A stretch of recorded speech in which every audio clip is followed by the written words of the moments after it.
The gunshot that shattered the late afternoon silence sent Belle Easton diving behind a water trough, her heart hammering so hard she thought it might crack her ribs wide open. She had come to Reno, Nevada in the spring of 1878 with nothing but a carpetbag full of her mother's old dresses and a faded photograph of the father she had never known. Her mother had died 3 months earlier in a cramped boarding house in San Francisco, leaving Belle with only whispered stories about a man who had once loved them both before disappearing into the vast wilderness of the West. Belle was 22 years old, and she had promised her mother on her deathbed that she would find him, or at least discover what had become of him. But Reno was not the hopeful frontier town she had imagined. It was rougher, wilder, and far more dangerous than the streets of San Francisco had ever been. Men fought over card games in broad daylight. Women with painted faces called out from saloon windows. And now someone was shooting, the sharp crack of gunfire echoing off the wooden storefronts that lined Virginia Street. Belle pressed herself against the rough wood of the trough, her breath coming in sharp gasps. The shooting stopped as suddenly as it had started, replaced by the sound of boots running on the packed dirt street and men shouting. She waited, counting her heartbeats, before she dared to peek over the edge of the trough. A man lay sprawled in the street about 30 feet away, blood spreading dark across his shirt. Several townspeople were gathering around him, and Belle recognized the doctor who had treated her for a fever her first week in town, hurrying across the street with his black bag. This was the third shooting she had witnessed in the 2 months since her arrival, and each time it left her shaken and questioning whether she should simply return to California. But she could not. She had given her word. Belle waited until the crowd had moved the wounded man inside the saloon before she stood, brushing dust from her gray traveling dress. Her hands were trembling, and she clasped them together tightly. She had been on her way to the boarding house where she rented a small room on the 2nd floor, returning from her job at the dry goods store where she worked 6 days a week measuring fabric and counting out nails and buttons for the miners and ranchers who came to town for supplies. The work was honest but exhausting, and it barely paid enough to cover her room and board. She had saved only a few dollars toward the cost of hiring someone to help her search for information about her father, Samuel Easton, who had supposedly worked as a ranch hand somewhere in the territory before she was born. She continued walking, her steps quick, trying to ignore the way her stomach twisted with fear and homesickness. The mountains rose purple and gold in the distance, beautiful and forbidding all at once. The Truckee River rushed past the edge of town, its waters cold and swift with snowmelt from the Sierra Nevada. Belle had just reached the corner near the boarding house when she heard it. Music. A man's voice, rich and warm, singing a melody that stopped her in her tracks so abruptly that she nearly stumbled. The song was one her mother had sung to her every night when she was a child, a haunting tune about a bird that flew over mountains searching for home. Her mother had told her it was an old folk song from her own childhood in Missouri, passed down from her grandmother. Belle had not heard anyone else sing it in all her life. It was uniquely theirs, a private treasure she had thought existed nowhere else in the world. Yet here it was, floating on the evening air, coming from somewhere nearby. Belle followed the sound as if pulled by invisible strings. The voice led her past the boarding house, past the small white church with its simple steeple, toward the livery stable at the edge of town. The building was weathered gray, and the smell of hay and horses drifted from the open doors. The voice was coming from inside. She approached slowly, her curiosity overwhelming her usual caution. Through the wide doorway, she could see a man sitting on a barrel, his back to her, his dark hat pushed back on his head. He was brushing down a chestnut mare, his movements easy and practiced, and he sang as he worked. The words were exactly as her mother had sung them, not a syllable different. Belle's throat tightened with emotion. Hearing that song in this rough frontier town felt like receiving a message from beyond the grave, as if her mother was reaching out to remind her why she had come here, what she had promised. The man must have sensed her presence because he stopped singing mid-verse and turned. Belle found herself looking into a pair of striking hazel eyes set in a weathered, handsome face. He appeared to be in his mid-20s, with strong features bronzed by sun and wind, and dark hair that curled slightly where it touched his collar. A shadow of stubble covered his jaw, and there was a small scar above his left eyebrow that gave him a roguish appearance. "Can I help you, miss?" His voice held a hint of the South, vowels stretched just slightly longer than the clipped speech she was used to in California. Belle realized she was staring and felt heat rise to her cheeks. "I apologize for intruding. I heard you singing and that song. Where did you learn that song?" The man set down his brush and stood, revealing a tall, lean frame clothed in dusty work clothes and worn boots. He regarded her with obvious curiosity, his eyes traveling from her face down to her sensible shoes and back up again in a way that was assessing, but not disrespectful. "That is an interesting question to be asked by a stranger," he said slowly. "Might I know who is asking? My name is Belle Easton. I work at Henderson's dry goods store." She took a small step closer, emboldened by her desperate need to know. "That song was special to my mother. I have never heard anyone else sing it. Please, where did you learn it?" Something shifted in the man's expression. He removed his hat, revealing more of his face, and held it loosely in his hands. "My name is Quinn Zachary. Most folks call me Quinn. I learned that song from an old ranch hand who worked my family's spread down in Texas before the war. He taught it to me when I was just a boy." "Texas," Belle repeated, her mind racing. "My father was from Texas originally, or so my mother told me." Quinn's eyebrows rose slightly. "That is quite a coincidence." "Is it?" Belle felt her pulse quicken. "I came to Reno looking for information about my father. He disappeared before I was born, but my mother said he had moved to Nevada to work on ranches. His name was Samuel Easton." She watched Quinn's face carefully, looking for any sign of recognition, but he shook his head slowly. "I am sorry, miss. That name means nothing to me. I have only been in Nevada for about 6 months myself. Before that, I was drifting through Colorado and Wyoming, doing ranch work wherever I could find it." Disappointment settled heavy in Belle's chest, though she was not sure what she had expected. "Of course, it was foolish of me to think there would be a connection." "Wait."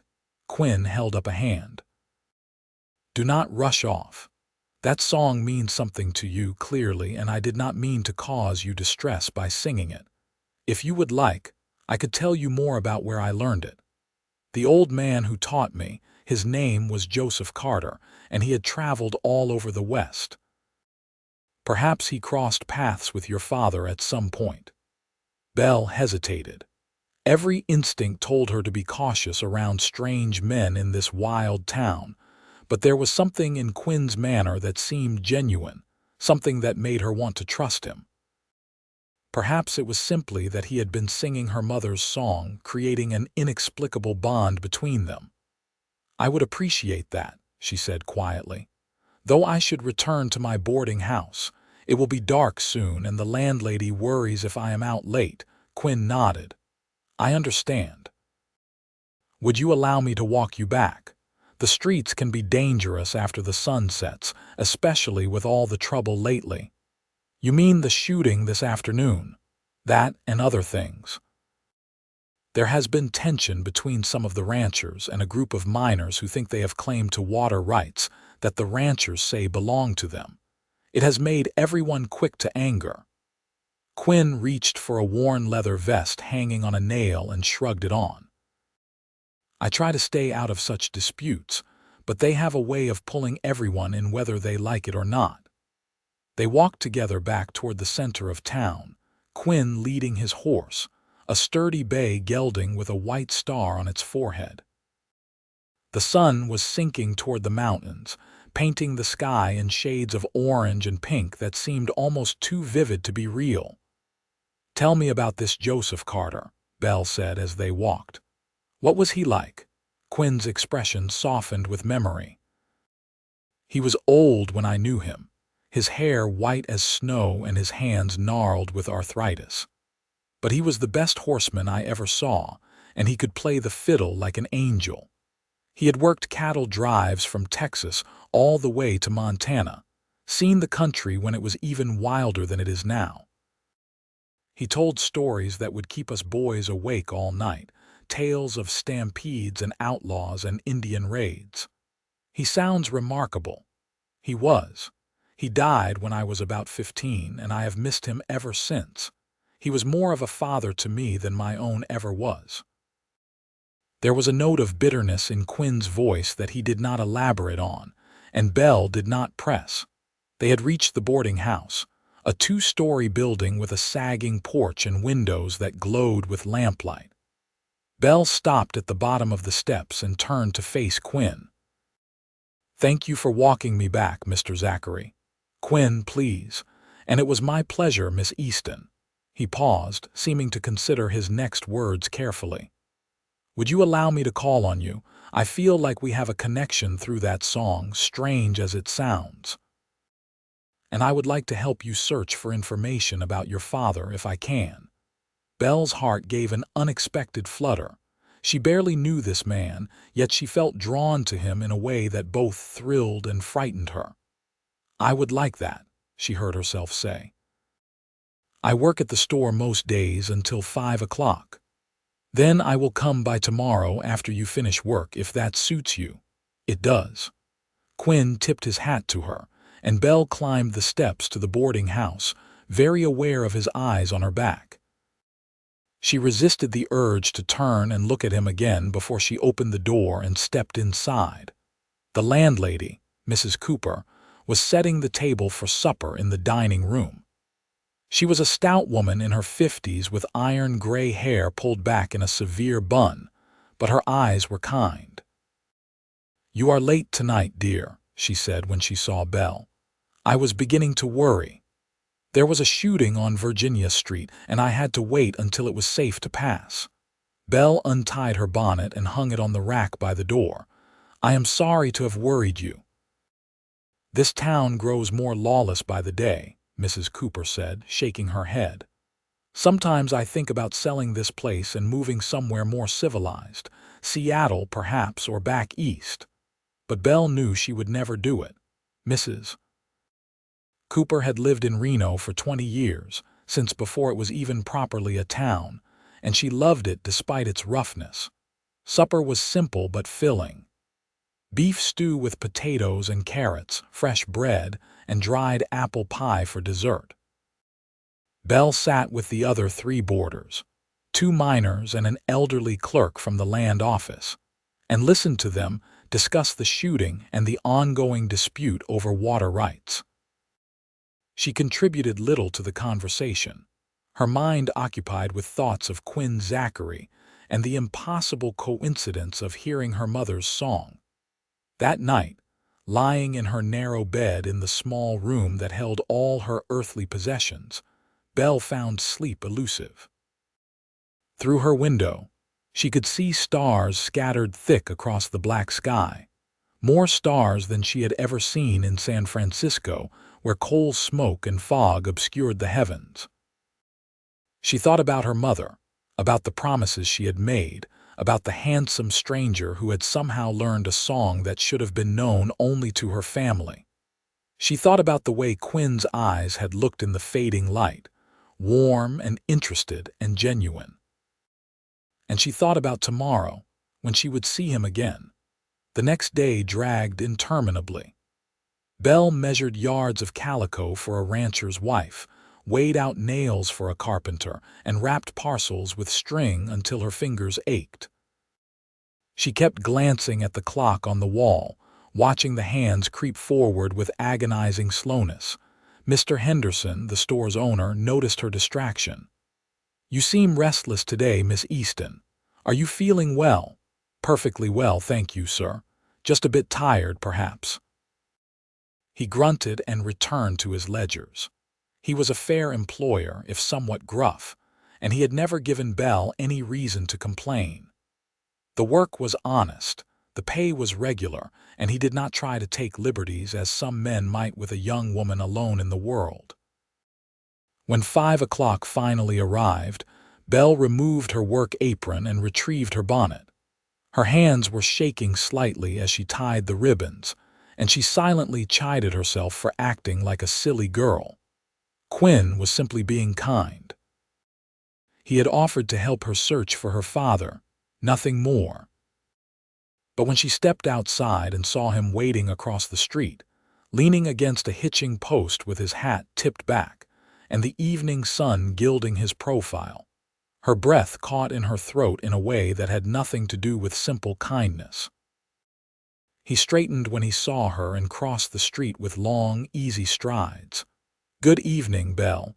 I hope you do not mind that I call you Belle." "Not at all." Her voice sounded steadier than she felt. "Did you have something particular in mind?" "I thought we might walk along the river while there is still light. I have been thinking about what you told me last night about your father. I stopped by the land office today and asked if they had any records of a Samuel Easton filing a claim or purchasing property. They have records going back to when Nevada became a territory, but there was nothing under that name." Belle tried not to let her disappointment show. "I appreciate you taking the time to check. I have asked at several places since I arrived, but no one remembers hearing the name." They walked together toward the river, the sound of rushing water growing louder as they left the main street behind. The Truckee was beautiful in the slanted light, its surface catching gold and silver as it tumbled over rocks. Cottonwood trees grew along the banks, their leaves whispering in the breeze. "Tell me more about your mother," Quinn said. "What was she like?" Belle found herself talking more freely than she had expected, perhaps because Quinn listened with genuine interest, asking thoughtful questions and never interrupting. She told him about her childhood in San Francisco, about her mother's work as a seamstress, about the small apartment they had shared, and the way her mother would sing while she worked, her needle flashing in the lamplight as she created beautiful things from plain cloth.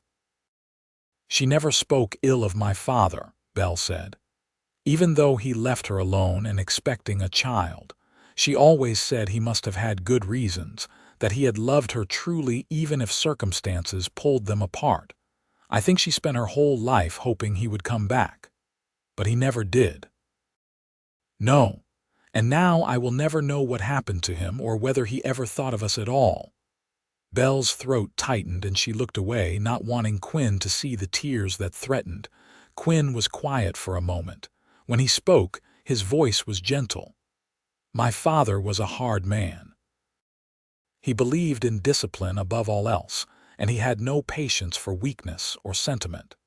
After my mother died when I was 8, he became even harder. He drank too much and took out his anger on whoever was near, usually me.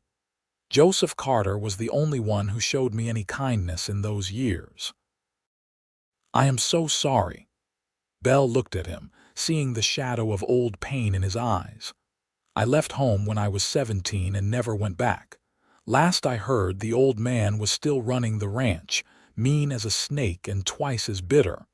I have no family to speak of, no ties anywhere. I am free to go where I want and do as I please, but sometimes that freedom feels less like a blessing and more like loneliness." They had reached a bend in the river where someone had left a fallen log near the water's edge. Quinn gestured to it, and they sat together, watching the water flow past. Belle was acutely aware of his nearness, the way his shoulder almost touched hers, the warmth radiating from his body in the cooling evening air. "That song," she said softly. "Would you tell me more about how Joseph taught it to you?" Quinn picked up a small stone and tossed it into the water, watching the ripples spread. "I must have been about 10 years old. My father had beaten me particularly badly that day for some small infraction I do not even remember. I was hiding in the barn, crying like the child I was, and Joseph found me. He sat with me and told me a story about a bird that got lost in a storm but kept flying until it found its way home. Then he sang me that song, the one you heard yesterday. He said his own mother had sung it to him when he was a boy in Tennessee, and that it had the power to heal hurts that medicine could not touch."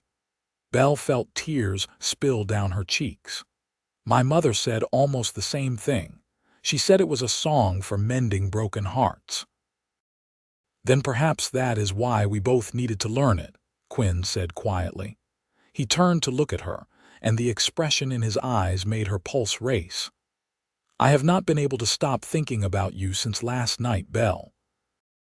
I know we have only just met, but I feel as if I have been searching for you without even knowing it. I feel the same way." The words were barely a whisper. "It does not make sense. Things like this do not happen in real life. Maybe they do. Maybe we just do not hear about them because people are afraid to believe in coincidences that feel like miracles." Quinn reached out slowly, giving her time to pull away if she wanted, and gently wiped the tears from her cheeks with his thumb. "I would very much like to kiss you right now, if you would allow it." Belle's answer was to lean toward him, closing the small distance between them. When his lips met hers, soft and warm and tentative, she felt something shift and settle into place in her chest, as if a piece of her that had always been missing had finally been found. The kiss was brief, gentle, but it left her breathless and wanting more. Quinn pulled back just enough to rest his forehead against hers, his hand cupping her cheek. "I will help you find out what happened to your father," he said. "I promise you that. But I also need you to know that whatever we discover, whatever the truth turns out to be, I am here. I am not going anywhere." Belle believed him. Perhaps it was foolish to trust so quickly, to give her heart to a man she had known for only 2 days, but something in Quinn's touch, in his voice, in the way he looked at her, told her he was speaking truth. They sat by the river until the stars began to appear, talking about everything and nothing, learning each other's thoughts and dreams and fears. Quinn told her about the places he had seen in his travels, the mountains of Colorado dusted with snow even in summer, the endless grasslands of Wyoming where the wind never stopped blowing, the rough mining camps and quiet ranch valleys that made up the patchwork of the West. Belle told him about San Francisco, about the fog that rolled in from the bay every evening, about the ships in the harbor with their tall masts, and the sailors from distant countries who filled the streets with strange languages and exotic goods. "Would you go back?" Quinn asked. "If you do not find what you are looking for here?" Belle considered the question. "I do not know. San Francisco holds mostly sad memories now. My mother is buried there, but I have no other ties. I came here partly to honor her wishes, but also because I hope to find a new beginning for myself." "And have you found a beginning, I mean?" She looked at him, at the way the starlight caught in his eyes, and smiled. "I think perhaps I have." Over the following weeks, Belle and Quinn spent every possible moment together. He would meet her after work each day, and they would walk through Reno's streets or along the river. Or sometimes he would borrow a wagon and take her out to see the sagebrush plains that stretched toward the mountains. On Sundays, when the store was closed, they would pack a simple lunch and ride out to find quiet spots where the world seemed to belong only to them. Quinn continued to work at the livery stable. earning his keep by caring for the horses and doing odd jobs around town. He was saving money, he told Belle, toward buying his own piece of land someday, a small ranch where he could raise horses and cattle and build a life worth having. "Would you like to have a family?" Belle asked him one Sunday afternoon as they lay on a blanket beneath a cottonwood tree, watching clouds drift across the blue sky. "I would," Quinn said. "If I could be the kind of father Joseph was to me, patient and kind instead of angry and cruel. I want children to grow up knowing they are loved, not feared. You would be a wonderful father." Belle said it with complete certainty. In the time she had known Quinn, she had seen only gentleness in him, a quiet strength that needed no violence to prove itself. He rolled onto his side to look at her, propping himself up on one elbow. "And you would be a beautiful mother, kind and strong like your mother must have been." They had not yet spoken directly about the future in terms of the two of them together, but the implication hung in the air between them, sweet and full of promise. Belle reached up to trace the line of his jaw, feeling the slight roughness of stubble beneath her fingertips. "I love you, Quinn Zachary. I know it has only been a few weeks, but I am certain of it." His face lit with a smile that transformed him, erasing the shadows of his past and revealing the man he was meant to be. "I love you too, Belle Easton. I think I started falling in love with you the moment I turned around and saw you standing in the doorway of that stable." He kissed her then, deeper and more passionate than before, his arms wrapping around her and pulling her close. Belle gave herself over to the sensation, her fingers tangling in his hair, her heart pounding so hard she could hear it in her ears. When they finally broke apart, both breathing hard, Quinn's eyes were dark with desire. "Marry me," he said. "I know I have nothing to offer you but myself, and whatever future we can build together, but marry me, Belle, be my wife."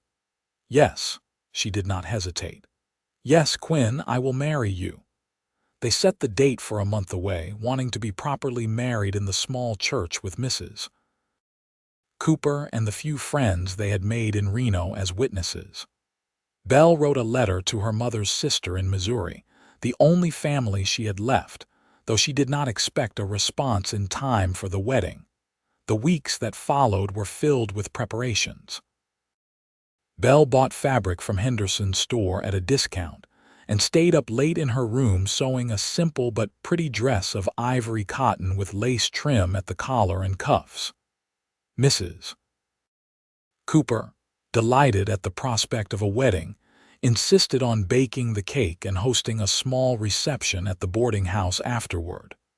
But even in the midst of her happiness, Belle could not forget the quest that had brought her to Reno.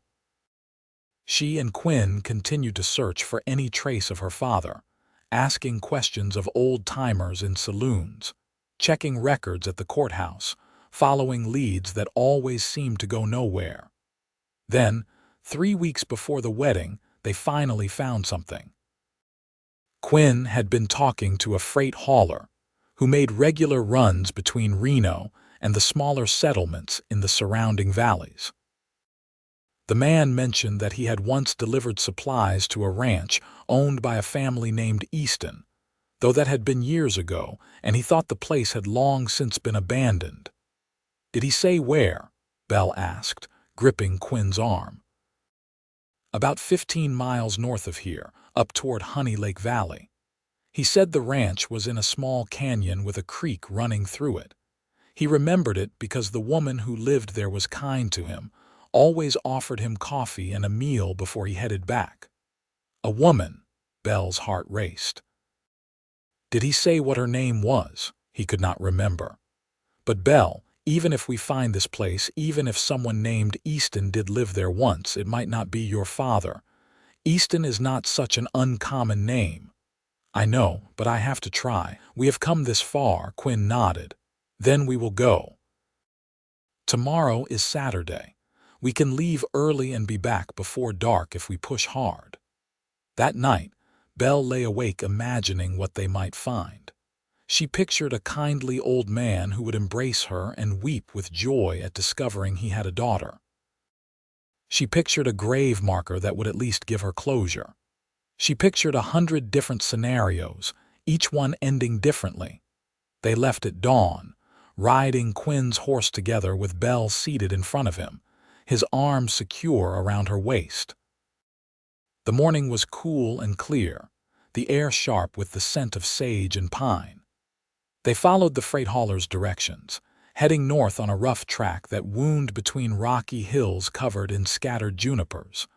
The land was harsh but beautiful, colored in shades of gold and gray and green. They saw antelope grazing in the distance and a golden eagle soaring high overhead. The sun climbed higher, warming their backs, and Belle allowed herself to simply enjoy the ride, the feel of Quinn's solid presence behind her, the power of the horse beneath them. Around midday, they found the canyon. It was just as the freight hauler had described, a narrow cleft between two hills with a small creek running through it. The remains of a ranch house stood near the water, its roof partially collapsed, and its walls weathered gray by years of wind and sun. Quinn reined in the horse, and they sat for a moment looking at the abandoned structure. Belle felt her throat tighten with emotion. "You want me to come with you?" Quinn asked quietly. "Please." They dismounted, and Quinn tied the horse to a sturdy juniper before they walked together toward the house. The front door hung crooked on its hinges, and the windows were empty of glass. Inside, the single room was dim and smelled of dust and animal nests. There was an old iron stove in one corner, a broken chair, and not much else. But on the wall near the stove, someone had carefully scratched words into the wood. Belle approached slowly, her heart in her throat, and read what was written there: Samuel and Mary Easton, 1852. "Mary was my grandmother's name," Belle whispered. "My mother told me she was named after her." Quinn squeezed her shoulder gently. "So your father was here. This was his place." They searched the cabin thoroughly but found nothing else except a few rusted tools and some broken crockery. Outside, they discovered the remains of a barn and a corral, the fence posts leaning at drunken angles, the rails long since fallen and rotting. "There." Quinn pointed to a spot on a small rise beyond the corral where two pieces of wood stood upright. "Those look like markers." They climbed the rise together. The wooden markers were weathered almost smooth, but Belle could still make out names carved into them. Samuel Easton, born 1828, died 1855. Mary Easton, born 1830, died 1855. Belle stared at the markers, trying to make sense of the dates. Her father had died in 1855. She had been born in 1856. The timeline made no sense at all. "I do not understand," she said. "If he died in 1855, then he could not be my father. My mother said they were together in 1856, that he left her that spring when she told him she was expecting me." Quinn knelt and studied the markers more closely. "Belle, look at this. The carving on Samuel's marker is different from Mary's. See how the letters are shaped. It is as if two different people made them at different times." Belle knelt beside him, looking where he pointed. He was right. Mary's name was carved in neat, careful letters. Samuel's name was rougher, less certain, as if whoever had carved it was less skilled or perhaps carving through tears. "What if?" Quinn said slowly. "What if this is not your father? What if there was another Samuel Easton, maybe a brother or a cousin?" Hope flared in Belle's chest. "My mother said my father told her he had a brother who died young, but she never knew details. They searched the area around the graves but found nothing else. No other markers, no evidence of who had lived here or what had happened to them." As the afternoon sun began to slant lower, Quinn gently suggested they should head back. "We can come again," he said. We can ask more questions in Reno, see if any of the old-timers remember the people who lived here.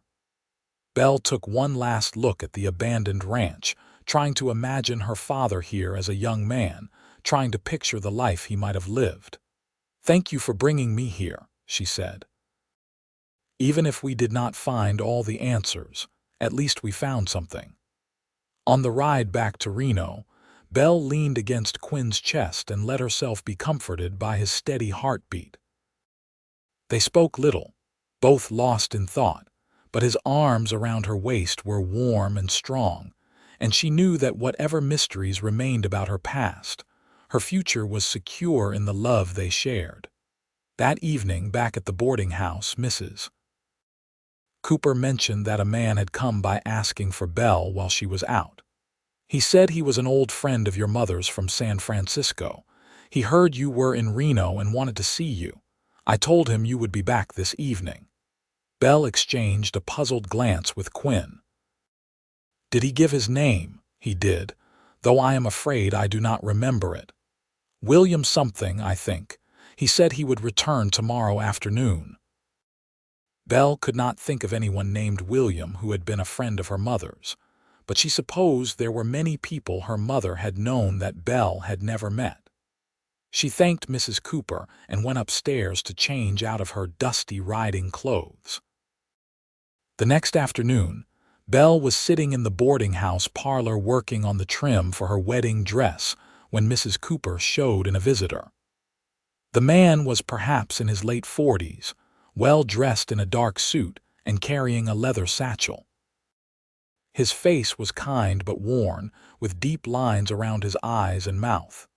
"Miss Easton, my name is William Emerson. I knew your mother many years ago in San Francisco, and I was deeply saddened to hear of her passing." Belle set aside her sewing and stood.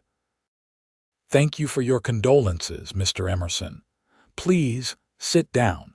Can I offer you coffee or tea?" "Coffee would be welcome, thank you." Mrs. Cooper bustled off to fetch refreshments while Belle and William Emerson sat in the worn parlor chairs. Quinn had promised to come by later, after he finished his work at the stable, but Belle wished he was here now. There was something in the way this man looked at her that made her uneasy, though she could not have said why. "I suppose you are wondering why I have sought you out," William said once Mrs. Cooper had served the coffee and departed. "The truth is, I have information about your father that your mother asked me to give you if anything should happen to her. She wrote to me last year when she first became ill and made me promise to find you and tell you the truth." Belle's heart began to pound. "The truth about what?" William set down his coffee cup and opened his satchel, withdrawing a bundle of letters tied with a faded ribbon. "Your mother and father were married, Miss Easton. Properly married in a church in San Francisco in the spring of 1855. His name was Samuel Thomas Easton, and he was the younger brother of Samuel William Easton, who died with his wife Mary at that ranch you visited yesterday." Belle stared at him. "How did you know I went to the ranch?"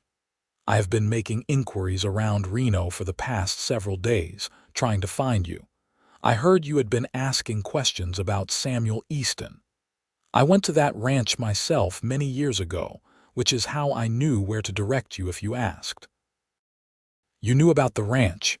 You knew about my father, and you never told my mother where he was." William's face creased with sorrow. "Because I did not know myself, not for certain. Let me explain." He handed her the bundle of letters. "These are letters your father wrote to your mother over the course of several years. Read them and you will understand." With trembling hands, Belle untied the ribbon and opened the first letter. The handwriting was firm and clear, the words full of love and longing. Her father wrote of his grief over his brother's death, of his need to settle his brother's affairs and see to the ranch before he could return to San Francisco. He promised he would come back as soon as possible. The second letter was dated 6 months later. Her father wrote of difficulties with the ranch, of debts his brother had accrued that he was trying to pay. He again promised to return soon. The third letter was dated nearly a year after the first. Her father's tone had changed, become more distant. He wrote that he had met someone in Nevada, a widow with a young son, and that he had decided to stay and help her run her deceased husband's ranch. He asked your mother to forgive him and to try to forget him. Belle looked up at William, tears blurring her vision. He abandoned us. He married my mother and then left her for someone else. Keep reading, William said gently. The fourth letter was brief and written in a shaking hand. Her father wrote that he was dying, that he had been injured in a fall from a horse, and the wounds had become infected. He begged for forgiveness and said his greatest regret was never meeting his daughter. He asked that someone tell Belle, when she was old enough to understand, that he had loved her mother truly, and that leaving them was the worst mistake of his life. The final letter was from the widow, whose name was Elizabeth Porter. She wrote to inform Belle's mother that Samuel had died and been buried on her ranch, and that in his final days he had spoken of nothing but the wife and daughter he had left behind. Elizabeth wrote that she was deeply sorry for the pain her relationship with Samuel had caused and that if she could take it back, she would. Belle set the letters down in her lap, her hands shaking. All these years, her mother had known the truth and had chosen to protect Belle from it, to let her believe her father was a good man who had been kept away by circumstances beyond his control. Your mother loved you very much, William said quietly. She did not want you to grow up thinking your father had willingly abandoned you for another woman. She wanted you to believe the best of him. Where is he buried? Belle asked, her voice hoarse. On the Porter Ranch, about 20 miles east of here. Elizabeth Porter sold the ranch several years ago and moved to Carson City. I spoke with her before coming to find you. She said if you wanted to visit your father's grave, the new owners would allow it. Quinn arrived a short time later and found Belle still sitting in the parlor, the letters scattered around her, tears streaming down her face. He took one look at the scene and crossed to her immediately, pulling her into his arms. What happened? Belle, sweetheart, talk to me. William Emerson quietly explained while Belle wept against Quinn's chest. When he finished, Quinn's arms tightened around her, and he pressed a kiss to the top of her head. I am so sorry, he murmured. I am so sorry you had to learn this. After William Emerson left, promising to send Belle the address of the Porter Ranch, Quinn held Belle while she cried out her grief and disappointment and anger. She wept for her mother, who had carried this burden alone. She wept for the father she had never known, who had made such terrible choices. She wept for the child she had been, who had grown up without a father because he had chosen to leave. He was just a man, Quinn said when her tears finally subsided, flawed and imperfect like all of us. He made mistakes, terrible mistakes, but in the end he regretted them. That has to count for something. Does it? Belle pulled back to look at him, her eyes red and swollen. He left my mother to raise me alone in poverty while he played at being a rancher and a husband to someone else. He had years to come back to make things right, but he never did. And my mother let me believe he was a good man when he was not. Quinn cupped her face in his hands, his thumbs gently wiping away her tears. Your mother let you believe in love and honor and keeping promises. She gave you hope instead of bitterness. That was a gift, Belle, even if it hurts now to know the truth. I do not want to visit his grave, Belle said. I do not want to see where he is buried or speak to Elizabeth Porter or hear any more details about his life without us. I want to let him rest and try to move forward. Then that is what we will do. Quinn kissed her forehead, her cheeks, her lips. We will move forward together. We will build the life your father should have built with your mother. We will keep our promises to each other, Belle. I swear it. I know you will. She leaned into him, drawing strength from his solidity. I love you, Quinn. You are the only family I need. The wedding took place on a bright Sunday morning in June, with wildflowers blooming in the meadows and the sky a brilliant blue overhead. Belle wore her ivory dress with her hair pinned up, and a simple crown of daisies that Mrs. Cooper had picked that morning. Quinn wore his only suit, brushed clean and pressed, with a new white shirt that Belle had made for him as a wedding gift. They stood before the minister in the little church and spoke their vows, promising to love and honor each other for all the days of their lives. When Quinn slipped a simple gold band on Belle's finger, his hands were shaking, and when Belle repeated her vows, her voice was thick with emotion. "You may kiss your bride," the minister said, and Quinn did not need to be told twice. He pulled Belle into his arms and kissed her with such tender passion that several of the ladies in the small congregation sighed with romantic approval. The reception at the boarding house was simple but joyful. Mrs. Cooper's cake was delicious, and there was cold lemonade and sandwiches and fruit preserves. Someone brought a fiddle, and there was dancing in the parlor, though the space was cramped. Belle danced with Quinn, her new husband, and felt as if her feet did not touch the ground. That night, they consummated their marriage in the small room Belle had been renting, which would be theirs for another week, until they could move into a tiny house Quinn had found on the edge of town. He was gentle and patient with her, conscious of her inexperience, and when they finally came together as man and wife, Belle felt such overwhelming love that she wept again, though this time with joy. "Are you all right?" Quinn asked anxiously, holding her close afterward, their bodies still joined. "I am perfect," Belle whispered. "I am exactly where I am supposed to be. The years that followed were not always easy, but they were good." Quinn worked hard, first at the livery stable, and then doing ranch work for various spreads around Reno, saving every dollar he could. Belle continued to work at the dry goods store until she became pregnant with their first child, a son they named Samuel Joseph, honoring both Belle's father and Quinn's beloved mentor. Little Sam was born in the spring of 1880, during a late snowstorm that left the mountains white and the air cold and sharp. Belle labored for 18 hours with Mrs. Cooper and a midwife in attendance while Quinn paced in the kitchen below, wearing a track in the floor. When he finally heard his son's first cry, he burst into tears of relief and joy. "He is perfect," Belle said when Quinn came upstairs to meet his son. "He has your eyes and your stubborn chin." Quinn held his son for the first time with such tenderness that Belle fell in love with him all over again. "I promise you," Quinn whispered to the baby, "I will be the father mine never was. I will love you and protect you and teach you to be a good man." And he kept that promise.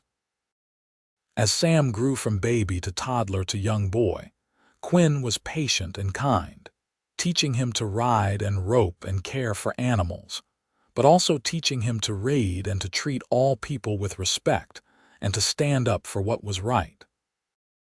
They had 2 more children in the years that followed, a daughter named Catherine Rose in 1882, and another son named Thomas William in 1885.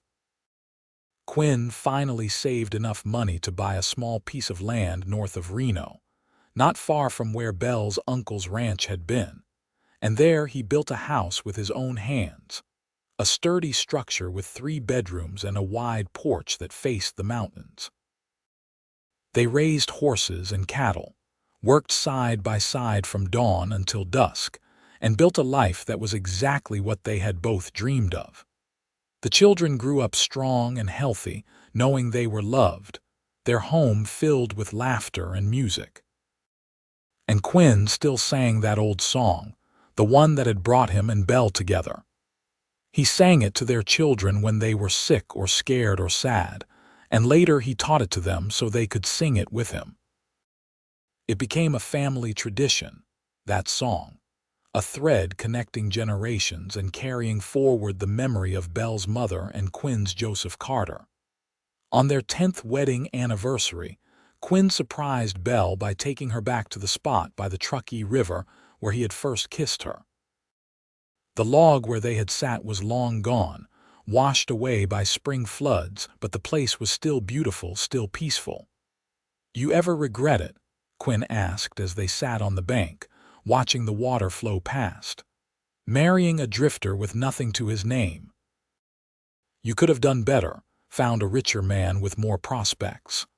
Belle took his hand and laced their fingers together. "I found exactly the man I was meant to find. Everything that happened, all the pain and the searching and the disappointment, it all led me here to you. I would not change a single moment." Quinn pulled her close and kissed her, and Belle thought about the girl she had been 10 years ago, frightened and alone in a strange town, searching for a father she would never really find. She thought about hearing that song drifting from the stable and following it to Quinn. She thought about all the small miracles and coincidences that had brought them together. "I learned it just for you," Quinn said softly, and it took Belle a moment to understand he was talking about the song. "That is not quite true, is it? Joseph taught me when I was a boy. But after I met you, after I learned what that song meant to you, I would sing it every night before I slept, practicing to make sure I got every word right. Because even then, after only one meeting, I knew you were special. I knew I wanted to deserve you." "You always deserved me," Belle said. "You are the best man I have ever known, Quinn Zachary." They sat by the river until the stars came out, talking and laughing and remembering, their love as strong as it had been on their wedding day, perhaps even stronger for having been tested and proven true. By the time they celebrated their 20th anniversary in 1898, their children were nearly grown. Sam, at 18, was working the ranch alongside his father and courting a girl from town. Catherine, at 16, was beautiful and clever and wanted to go to college in San Francisco to study teaching. Thomas, at 13, was still boyish and full of mischief, but showed signs of becoming as solid and dependable as his father. Belle and Quinn were in their 40s now, their hair showing touches of gray, their faces marked by years of wind and sun. But they were still strong, still healthy, still deeply in love.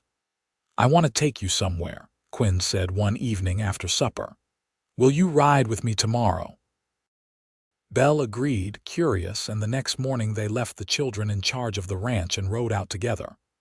Quinn led her north and east, into country she had not seen in many years, and Belle realized with a start where they were going. "The ranch," she said. "My uncle's ranch." "Why?" "You will see." The canyon looked much as it had 20 years earlier, though the old cabin had finally collapsed completely, leaving only scattered timbers and the stone foundation. But the creek still ran clear and cold, and wildflowers bloomed along its banks. Quinn helped Belle down from her horse and led her to the rise where the grave markers had stood. They were gone now, rotted away to nothing, but Quinn had brought new markers, beautifully carved from pine and sealed with oil to protect them from the weather. He set them carefully in place, tamping the earth around them to hold them secure. The names and dates were exactly as they had been on the old markers, but Quinn had added something new. Under Samuel William Easton's name, he had carved, "Beloved brother of Samuel Thomas Easton." Under Mary Easton's name, remembered by her family, Belle's eyes filled with tears. "Quinn, they deserve to be remembered," he said. "Whatever else happened, whatever mistakes were made, they were part of your family. They deserve for someone to know they lived and died here." Belle knelt by the markers and traced the letters with her fingers. "Thank you," she whispered. "Thank you for giving them this." They stood together in the canyon for a long while, the sun warm on their backs, the sound of the creek a gentle music. Belle thought about all the threads that connected past to present, the way pain and joy were woven together into the fabric of every life. She thought about her mother and her father, her uncle and aunt, all the people who had come before and made her who she was. But mostly she thought about Quinn, about the miracle of finding him, about the life they had built together from nothing but love and determination, and a song that had somehow bridged the gap between two lonely people and made them whole. "I love you," she said, turning to face him. "I have loved you for 20 years, and I will love you for 20 more, and for every year after that until my heart stops beating." Quinn cupped her face in his calloused hands, his hazel eyes shining with emotion. "I am the luckiest man who ever lived," he said. "The day I started singing that song in the stable and you walked through the door, that was the day my real life began. Everything before that was just waiting. You are my home, Belle. You have always been my home." They kissed there among the wildflowers and the memories, husband and wife, partners in every sense, their love a testament to the power of hope and persistence, and believing in miracles even when logic said they were impossible. The years continued to pass. Sam married his sweetheart and took over more of the ranch work, allowing Quinn to slow down a bit as his body began to show the strain of decades of hard labor. Catherine did go to college, becoming a teacher just as she had dreamed, and eventually married a doctor and settled in Carson City. Thomas followed his father's path, becoming a horseman of such skill that people came from 3 counties over to buy his trained mounts. Belle and Quinn became grandparents, then great-grandparents.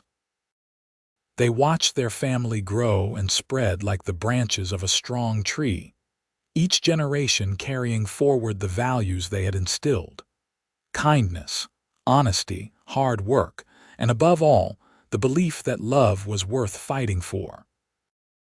They never did find out exactly what had happened to Belle's father in those final years before his death, and after a while, Belle realized she did not need to know. The man her mother had loved was not the same man who had died on Elizabeth Porter's ranch. People changed, made mistakes, lived with regret. What mattered was not the mistakes but what you chose to do with the life you had left. Quinn had chosen to be better than his own father.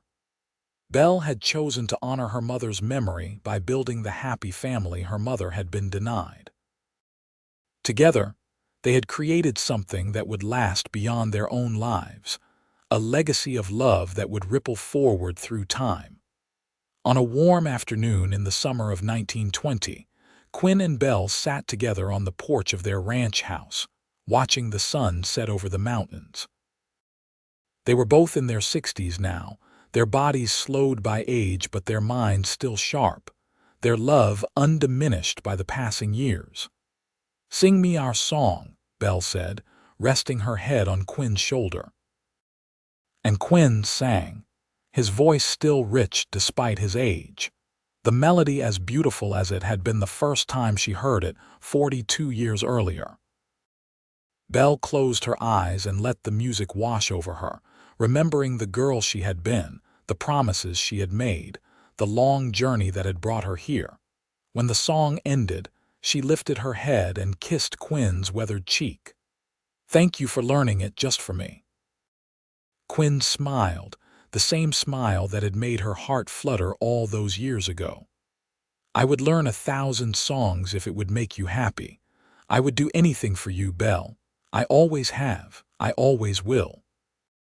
They sat together as the stars began to appear, one by one, filling the vast Nevada sky with light. They had weathered storms and droughts, lean years and prosperous ones, loss and joy and everything in between. They had kept their promises to each other, built a life worth living, raised children who would carry their story forward. And it had all started with a song, a chance meeting, and 2 people brave enough to believe that sometimes the most impossible things were the ones most worth believing in. As the night deepened and the coyotes began to sing in the distance, Belle thought about the words her mother had said so long ago, that the song had the power to heal hearts that medicine could not touch. She understood now what her mother had meant. It was not the song itself that healed, but what the song represented. Hope, connection, the belief that we are never truly alone. Quinn had sung that song in a stable in Reno on a spring evening in 1878, and Belle had heard it and followed it and found not just a man, but a home, a future, a love that would sustain her through everything life brought. That was the real miracle, she thought. Not the coincidence of the song, but what came after. The choice to trust, to love, to build something lasting in a world that was often harsh and uncertain. The choice to believe that sometimes, just sometimes, the universe conspired to bring together two people who were meant to find each other. Belle reached for Quinn's hand, feeling the familiar roughness of his palm, the strength still present in his grip despite his age. He squeezed back, and they sat in comfortable silence, watching the night sky deepen and the stars grow brighter. Two people who had long ago stopped being lonely strangers and had become, instead, each other's home. Their story would be passed down through the generations, told by their grandchildren and great-grandchildren. The tale of how a woman searching for her father found instead a husband who would love her faithfully for more than 40 years. How a man running from a painful past found a future worth staying for. How a song learned in childhood became the thread that wove two lives together into something beautiful and lasting. And every time the story was told, someone would ask Quinn, "Did you really learn that song just for her?" And Quinn would smile and say, "I learned it long before I met her, but I kept it in my heart until the day she needed to hear it. And then I sang it and she came to me and my life finally made sense." Years later, after both Belle and Quinn had passed peacefully in their sleep within months of each other, their children found the bundle of letters Belle had kept all those years, the ones from her father and from Elizabeth Porter. Tucked among them was a newer letter, one Belle had written but never sent, addressed to the father she had never known. In it, she wrote that she forgave him for his mistakes, that she understood now that people were complicated and imperfect, and that love did not always follow the path we expected. She wrote that she was grateful for the chain of events that had brought her to Nevada, because if he had stayed with her mother, if he had been the father he should have been, she might never have met Quinn. So perhaps everything happened exactly as it needed to, she had written. Perhaps all the pain and mistakes and wandering was necessary to bring me to the place I was meant to be, with the man I was meant to love. I like to think you would be happy knowing that your daughter found joy, even if it came from sorrow. I like to think you would approve of Quinn and the life we built together. And I like to think that wherever you are now you have found peace, and that you know I do not hate you. I never could because you gave me life, and that life, despite everything, has been beautiful. Sam, reading his mother's words many years after her death, wept for the grace she had shown, for the forgiveness she had granted to a man who had never asked for it. He shared the letter with his siblings, and they agreed to keep it with the other family documents, a testament to their mother's generous heart and her ability to find beauty even in pain. The ranch continued to prosper under Sam's stewardship and later under his sons. The house Quinn had built still stood, weathered but sturdy, a monument to his skill and determination. New generations were born and raised there, each one learning the old song, each one hearing the story of how their great-grandparents had met. And sometimes, on quiet evenings when the wind blew down from the mountains, and the stars seemed close enough to touch, those who were sensitive to such things swore they could hear a man's voice singing, the melody haunting and sweet, filled with love that transcended death itself. The song Belle's mother had sung to her, that Joseph Carter had taught to a lonely boy, That Quinn had sung in a stable in Reno in 1878 became a legacy passed down through the generations. It was sung at weddings and christenings, at funerals and celebrations, a constant thread connecting past to present to future. And always, when someone new learned it, they were told the story about the girl who came to Nevada searching for her father and found her soulmate instead. About the man who had been taught that love was harsh and violent, but learned instead that love was gentle and patient and worth any sacrifice. About a song that had the power to heal, to connect, to transform two separate lives into one shared journey. In the end, that was the miracle. Not the coincidence, not the timing, not the impossible odds of two people finding each other in the vastness of the American West. The miracle was what they did with the gift they had been given. The way they chose each other every single day, through hardship and joy, through disappointment and triumph, through all the ordinary moments that make up a life. Quinn had sung a song, and Belle had followed it to him. But then came the real work. Building trust, creating partnership, raising a family, weathering storms both literal and metaphorical. And they had done it together, until death parted them, and even then, the love they had created continued on in the children and grandchildren who carried their blood and their values forward into the future. That was the story worth telling. Not just the romantic beginning, but the long middle and the peaceful end. The whole arc of a love that started with a song and ended, decades later, with two people who had lived fully and loved deeply and left the world better than they had found it. The Wild West that had seemed so harsh and unforgiving to young Belle Easton turned out to hold exactly what she needed. Not her father, not closure, not answers to all her questions, but something better, a partner, a purpose, a love that would sustain her through everything. And Quinn, who had come to Nevada running from his past, found in Belle a reason to stop running.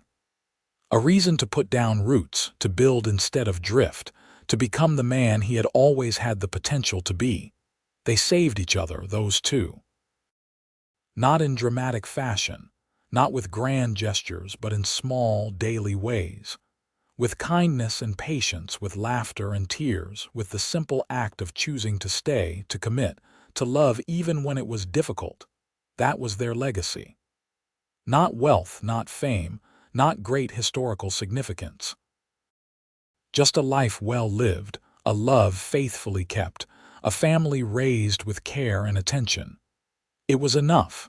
More than enough. It was everything. And somewhere in the vast turning of the universe, in the mysterious workings of fate or providence or simple chance, a song had woven together two lives that were meant to be joined. A song learned in childhood, carried through years of loneliness, and finally shared at exactly the right moment with exactly the right person.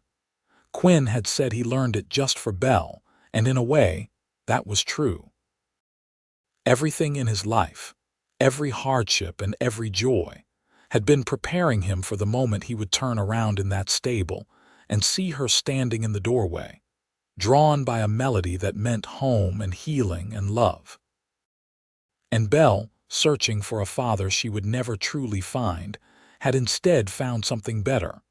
A man who would never leave her, who would keep his promises, who would love her until his last breath and beyond. That was the story that mattered. That was the legacy that endured. Two people, a song and a love that lasted a lifetime. And if that was not a miracle, then perhaps miracles were simply everyday magic that we forget to notice. The magic of two hearts recognizing each other. The magic of choosing love over fear. The magic of building something lasting in a temporary world. Quinn and Belle knew that magic. They lived it every day. And their descendants, learning that old song and hearing their story, learned it too. Love was the answer. It always had been. Love was what healed the hurts that medicine could not touch. Love was what made a house a home, what turned strangers into family, what gave meaning to the long years and short days that made up a human life. Quinn sang a song. Belle heard it. And two lives became one story, a story of hope and healing and happily ever after. The end.